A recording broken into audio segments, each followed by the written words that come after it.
Hello, everybody. I'm Will. And I'm Kristen. And this is So I'm Watching Riverdale, Season 7, Episode 14? Yep. Chapter 131, Archie the Musical. I feel like before we start, I have to accept defeat and eat my hat and clean the egg all over my face. They finished filming. They've been filming the whole time. I was wrong. I'm big enough to admit it. Also, they added last... She was like, y'all are in for a world of hurt. I was like, it's going to be 2025 before we finish Riverdale. They've also added the last 2 episodes, so there are 20. Like the person said, we're skipping next week, and then we're coming back, and then it's straight through till August 23rd. Everything that person said was right. I don't remember who you were, but I'm truly sorry. But, so yeah, moving on. It could be like a crew member or something. I mean, maybe. I've never seen a show rebound. It's unbelievable. Like this. Unbelievable. And I'm gonna declare victory. I'm just gonna do it. Let's count these chickens. We even liked last season, and this is somehow I'm talking about the entirety of the show. Yeah. When we reached our breaking point, they had already begun to implement changes and fixes. Yeah. And I, in full honesty, am a little bit devastated is a big word, but it was the word that was there. I'm devastated that we don't have Josie and the Pussycats when we're talking about the show as a whole. Yeah. However, they were given a send-off, and it was a very good one. Yes. So it's like, if we're going to look at the show as a whole, I've never seen a bell curve like this. Like, because it did this, and then it did this. Because they're not only like fixing issues we had when the show got quote unquote bad. Yeah. They're fixing things from like the beginning when it was still good. Like, I don't know. I am, in all honesty, I'm a little overwhelmed. That was a lot to take. I'm not going to have like a ton to say, because also it was doing that same thing where like, even though the songs were like sort of furthering the actual story, they were also being written for this like shifted universe that Kevin was operating in for the musical. So, but also this was this a lot of times music numbers, escort you from one scene to the next. Yeah. And thus musical episodes escort you from one episode to the next. But this was a musical episode about the show, about the characters. Yeah. And I cannot believe that they found a way to give us crazy plot and character drama. This entire season has been, with the exception of that they're out of time, has been solely based on their interpersonal relationships. Yeah. Also, I can't, confirm this if that person that was right about everything is still watching, and you are a crew member, was this Casey Cott's last episode? Because it really felt like it might be.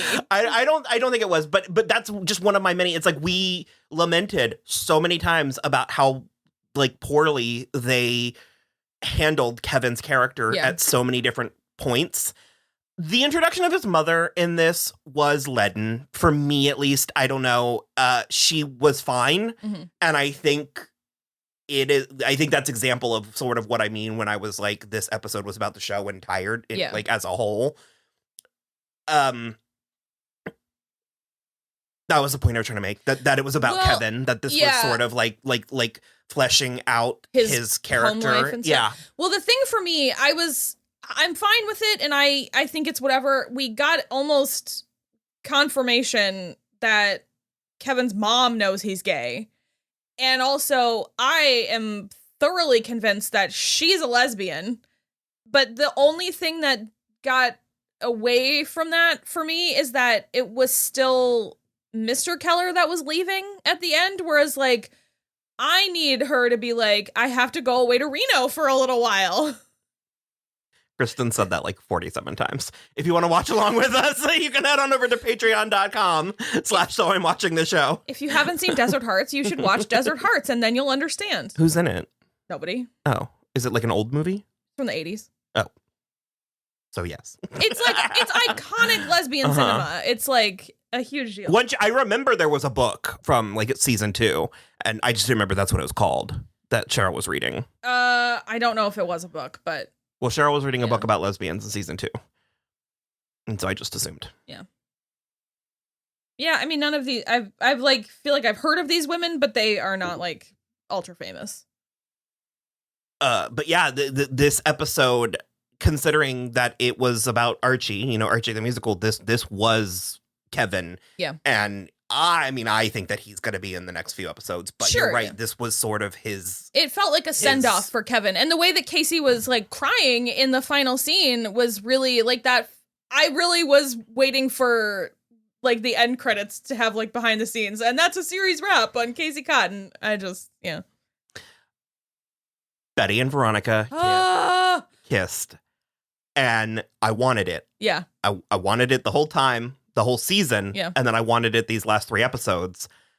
And it was somehow as good, if not better, than what I was imagining, because the show trusted it, us and it, and they didn't find a way to, they didn't sensationalize it. It wasn't like, because they've kissed like this, I think is their 3rd time.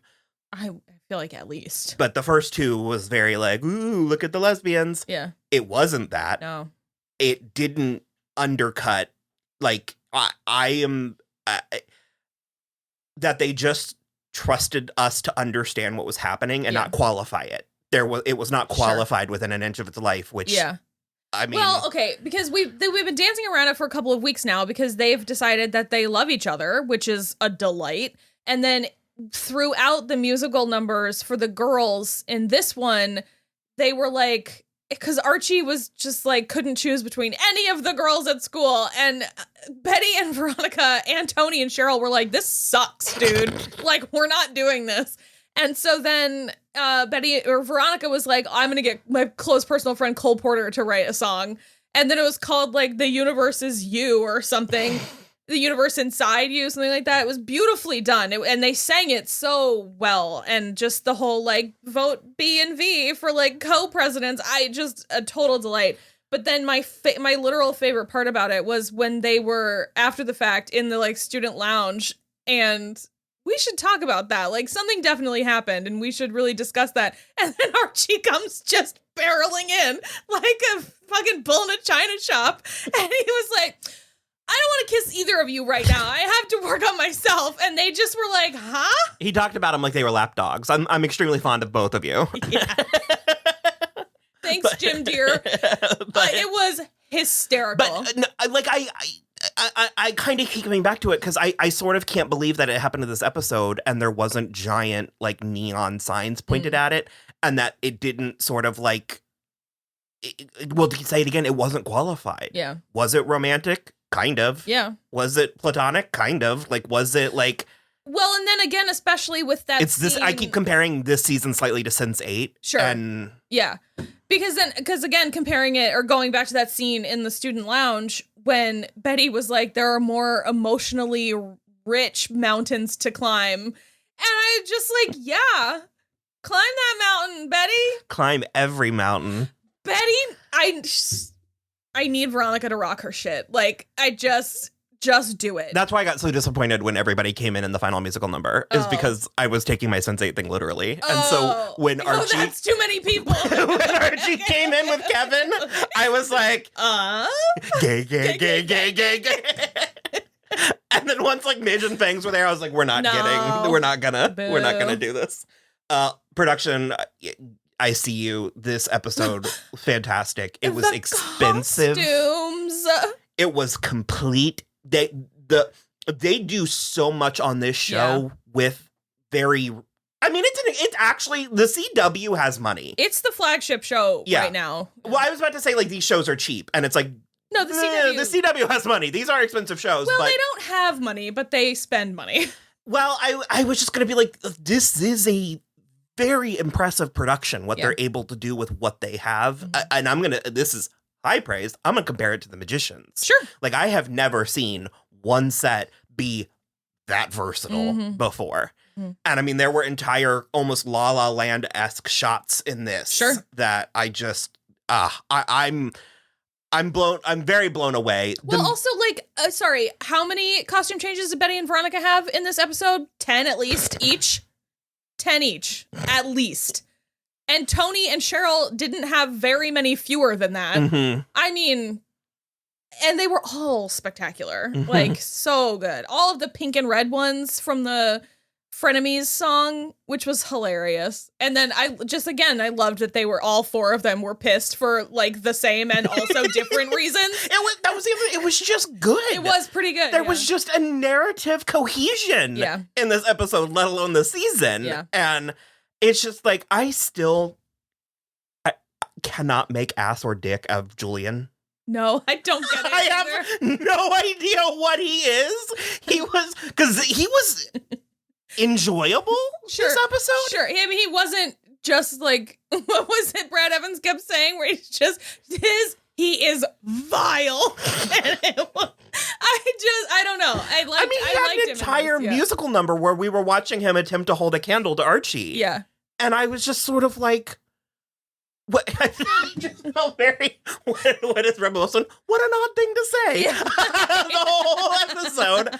And he was kind of working it. If you hadn't seen him, the character of Julian, in any of the other episodes, I'd be like, who's this cutie? Yeah. Like, Agreed. I don't know. I have to say, I love how immediately Reggie and Jughead were like, no thanks, bro. But Jughead. Well, my favorite part of that is because that wasn't Reggie and Jughead. That was Cole and Charles. Sure. They had already. I'm not singing anymore. No, thank you. And I do love that Jughead was so indignant about the American musical like stage show being the lowest form of entertainment. And I'm like, Jughead should absolutely love this musical because it's exactly how he writes his novels. It's prose. It's just like, let me vaguely, very, very lightly change my actual life and then present it as fiction. Just this weird vanity boner project Kevin has about Archie. It's like, I'm gonna write a music. And okay, I hate. I mean, I was there. Totally 17-year-old me. I would buy a ticket to the spring musical. Would have written an opera for Adam. But this is one of the. Yeah. But this is one of the moments where I'm like, I might actually be on Principal Featherhead's side because he was like, who's gonna buy tickets to Archie the musical? I also love what a rite of passage that apparently is for theater kids in high school. Because we did that too. We attempted to write our own musical. Mm. Basically, we did some like really interesting plays that we wanted to do. Yeah. Crickets. Ugh. And then, you do West Side Story and it brings the house down. So. Like Romeo and Juliet plus racism. Don't like West Side Story. But, and a lot of this episode was the music, which was all good. Yeah. The way that my brain and ear works for music is I need more than just the one. So I don't really have any comments or critiques about it other than it was fine. It was good. I think the Betty and Veronica song and then the finale song, I think those were my favorites. The opening was good too. Although I did really love the song that Kevin and Clay wrote for them and Tony and Cheryl. I didn't love the reasoning why they couldn't put it in the show because the way it was set up was two duets between a duet between Kevin and Cheryl and a duet between Tony and Clay. And if that's the way you present it, but you like stage it properly, I think it would still work the way you want it. But he was like, that's for us to sing with each other in private. And I was like, why are you doing such a thing? Doesn't make any sense. It's one thing to write a song. It's a second thing to write a song for your friends. Yeah. It's a third thing to make them off book on the song. In secrecy. Like do you know what I mean? I know exactly what you mean. That's hilarious. Sing my angel of music. And then to also like presumably in that, because the way that is implied is that at any given moment when the four of them are hanging out together, Kevin will just say, sing. Pardon. Places everyone. Oh, yeah. I'm sure there's more. We did not mention last week that go ahead. You go first. that Archie and Veronica kissed. Sure. And it did come out in this episode to not much fanfare. Someone veils, did comment and asked how we felt about it. I don't care either way. I always kind of liked them as a couple. I really dug the two couples. I was fine with that. But the show's progressed past that, so I kind of like... Well, also Jughead is tied to Ethel, so literally. Yeah. Shackled at the ankles. No, but I do love that we seem to have moved past it, and I do also love that how it came out was that Veronica's been feeling weird and seemingly sort of guilty about it, and so told Betty almost immediately, like, I kissed Archie, but like I don't feel good about it. And they had such a mature talk about it because Betty was like, do you like him? And she was like, yeah, but I think I like you more. It's something, the fact that they're not leaning into the romance, I think, is what I love so much. Because it's something we talk about, and actually to evoke magicians again, or evoke both. It's a concept we talk a little bit about, like, non-romantic soulmates and stuff, and there's this like shocking clarity and maturity to this whole season where they're all very clear and level-headed and like, I don't know, I am blown away. Well, it's also I think it's specifically moving away from the established romances of the series, where like the only one that we have kept from the before times is Cheryl and Tony. Everything else is different. And so that's why I think that putting Betty and Veronica together is such an inspired choice. I just like that it's both. That it's like, is it romantic or is it platonic? And it's like, yeah. Yeah. I mean, yeah. But I also... But again, I also like the notion that it's like, and I think that this is very fitting for the high school milieu, where it's like, as girls, they're on a slightly different wavelength. Yeah. And so it's like they are on each other's. There's like, I can feel a fancy word I'm trying to, and I can't come up with it, but it's like he's like maturity. Yeah. I think that it's like they are getting out of each other more than they're getting out of Yeah, Betty exactly said there's like a more emotionally mature mountain to climb. And it's just, I totally agree with that. So I dug it. Yeah. I think that's where we're gonna stop for now. There's probably other stuff to talk about. Yeah. We have, what, like 6 more episodes left? I'm so sad. 15 to 20. Oh. 15. Like we have 15 to 20 more episodes left? Yes! No, 15 through 20. Yeah. So, all right. Please let us know what you think. Like and subscribe. Leave all the comments that you want. Good, bad, and in between, because they bump us to the algorithm. So the more comments, the better. Just say, hey, losers. Yeah. And we'll be back in 2 weeks. Yeah. And just be on the lookout. Bye.